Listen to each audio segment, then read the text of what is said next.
The complete works of William Shakespeare, Abridged, is coming to the Albuquerque Little Theater. And we have the director here. George Williams is with us. Hi, George, how are you? Welcome to the program. Thank you. Thank Very you glad for being to be here. Yeah. I love this quote. If you love Shakespeare, you'll love the show. If you hate Shakespeare, you'll love the show. Yeah. And if you've never heard of Shakespeare, you'll love the show. That kind of covers it all, doesn't it? Yeah. Well, and they cover it all in about hour and a half. It's pretty amazing. And as it says, it's abridged. And Yes. A lot of it appears totally improvised, and a lot of it is totally improvised. But still, there actually is a script There it is. to the show. You know, and so and they kind of follow it too. So how many Kind of. performances is it in this 90 minutes? How many plays? We do plays? all 37 plays, and All of them? yes, all of them, and at one level or another, and then the sonnets as well cover it all. That, in an hour and a half. That's crazy. So Okay. what? It's like 3.5 minutes for each one. Well, some of 3 them. minutes. Well, Romeo and Juliet takes a fair amount of time, and Hamlet takes a fair amount of time, and some of the others are compressed, as you'll see in just a little while. Okay. We are going to have a performance here in just a moment of this, and you're going to see craziness here on the set. How many costume changes do you have? Oh heavens! I've never actually counted, but it's got to be up near 50. You know, it's just people. They have their basic costume, and then their hats, Sad. scarves, vests, this and that. People run out of one door and the next. They're different characters, and they get dressed from this door into this door. You know, it's After this performance is done, your cast must be exhausted. they are exhausted. but it's one of those things where it's one of those pleasant pieces of exhaustion, because you know you've had fun, or you've had everyone else have fun too. About how many people are in the cast? 3.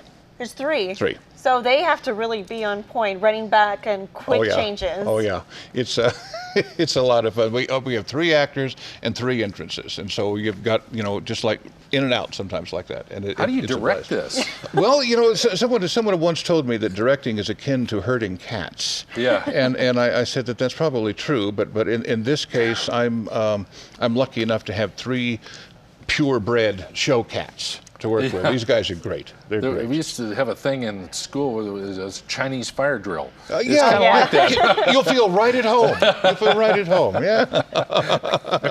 Oh man! All right, give us performance specifics here. When are you performing, and how can we see this thing? This Friday opens the run. It's 3 weeks on a Friday, Saturday at I believe 7:30, 8 o'clock. And then there are 3 Sunday matinees that begin at 2. So we run through the last, right up until about September. Yeah, September 15th, 16th, somewhere through there, Nice. 17th. But there are a total of 9 performances. And so it's definitely something you ought to see. It's something It's that the most different theater you'll witness. it's going to be close to that. Yeah. These fellows did it together 5 years ago, and the show was so successful that Henry Avery, the director of ALT, decided that why not do it again? And all 3 guys wanted to come back and do it. So what a great deal. Yeah, and just in the last week, I've already talked to a few people who have seen it. Was it 5 years ago? Whenever last time Albuquerque Little Theater had Right. it. And they just had amazing things saying, "Oh, I'm going with my whole family absolutely. again. I'm going to go see it. You have to go see it." So They'll find it slightly different. I mean, the guys are a little older, a little slower. It's not at all true. I mean, they're great.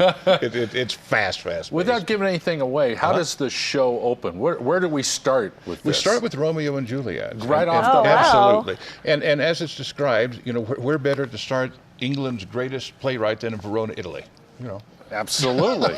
Okay, so you have 3 men playing, Yes. but Romeo and Juliet. Right. Where are we getting Juliet? Well, in the Shakespearean theater, the women's roles were played by men. And so, yes, absolutely. I didn't Women know were that. not allowed on stage, which I thought was a terrible oversight. But so a lot of the guys take on, they're not gender biased. Who are the cast members? Well, from left to right, left to right on your screen is that's what I'm best to word. Scott Bryan, and then in the middle is Ryan Jason Cook, and then we have our bearded Lothario, Daniel T. Cornish. All right, gentlemen, take it away. Okay, so when it came to comedy, Shakespeare was a genius at borrowing and adapting plot devices from different theatrical traditions. That is right, Ryan Jason Cook. His influences included the Roman plays of Plautus and Terence, Ovid's hilarious metamorphoses, which are hysterically funny, not, and the rich Italian tradition of commedia dell'arte. So basically, Shakespeare stole every play he ever wrote. No, Scott, that is not right. He distilled them. Okay, so he distilled the 3 or 4 funniest gimmicks of his time and milked them into 16 plays. Yeah. Like, what's the one with the shipwreck, the twins that switch places, and the big wedding at the end?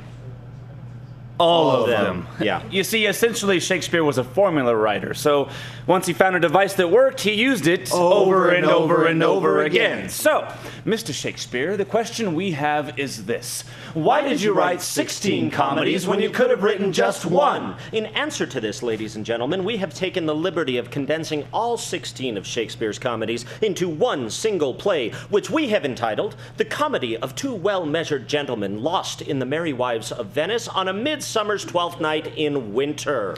Or... Sibling Taming, Pericles the Merchant, and The Tempest of Love, as much as you like it for nothing. Or... 4 Weddings and a Transvestite.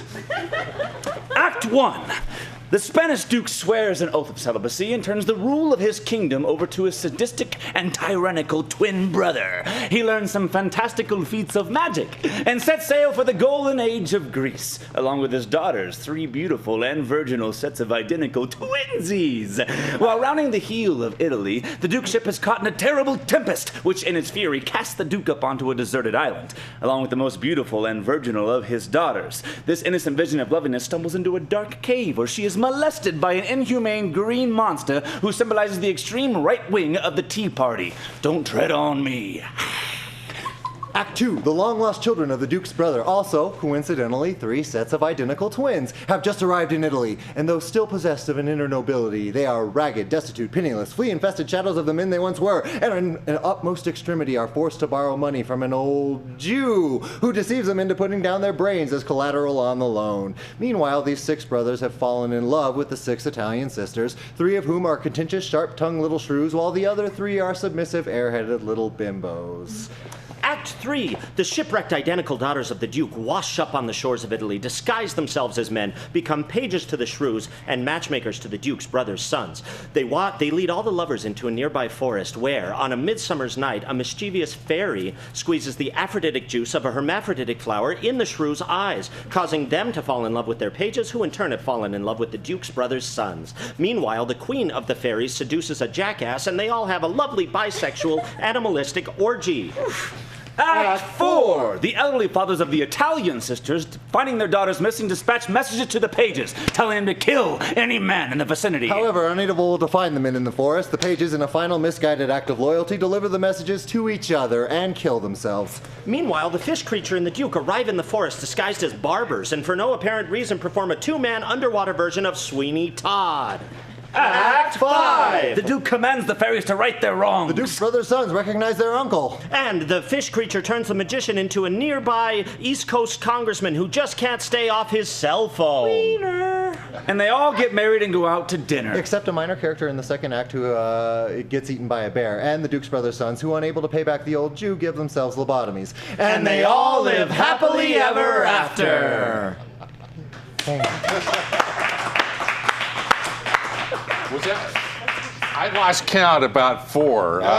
16. They got them all in. It's like half of them. 16. gosh. Oh my gosh. Well, these guys are hilarious.